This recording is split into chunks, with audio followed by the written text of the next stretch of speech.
In under 5 minutes, I want to talk to you about everything I learned while I was making this 3D printed puzzle. I was asked to make this as a favor, and I'm so excited about who I made it for and what it stands for, but I really wanted to do a good job. Since there is a brand connection, I really couldn't change the brand shape. So I'm like, what am I going to do? I wish I could be more creative and make add animals or something like that.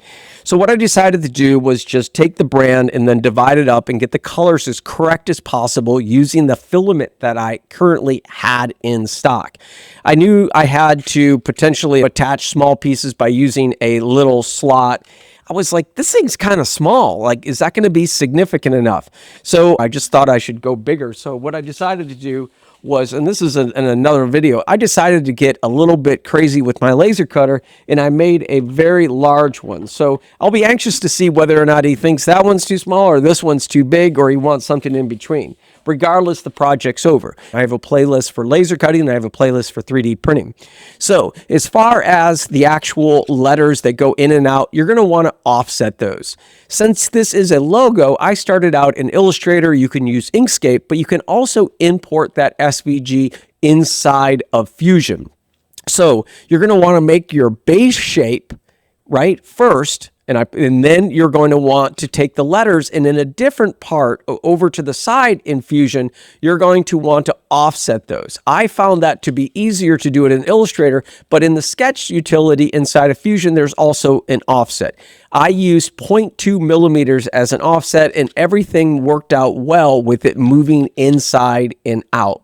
Okay. Now, how big do you make it? So one of the things I did is I ended up making the base 10 millimeters.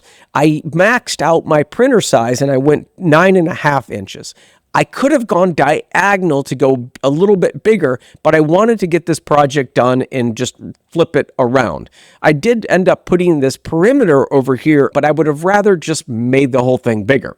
Now, as far as these inside cavities go that are part of the letters, like a B, an A, an R, and this P right here, is I would make that a lot smaller, or I wouldn't include it at all like I did with this E. So understand that some things you can figure out through trial and error. Go ahead and print something just as a test before you waste all the filament and your energy. Sometimes making something goes wrong and you give up on the project. So by doing little tests, like a small circle that goes into a cube, you're going to get momentum in order to finish that project. Another thing is the colors. If you're making this for a client or for something else, understand the brand colors need to match as close as possible.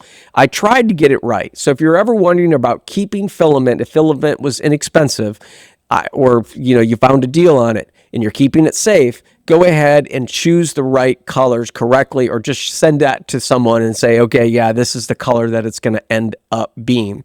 Another thing is consider packaging. You've got to think about presentation. I have a really cool program down below that makes custom boxes. So the little pieces, since I don't have a multicolor filament, I went ahead and slotted that, and I used a tiny bit of CA glue, which I'll recommend the one that I use for PLA.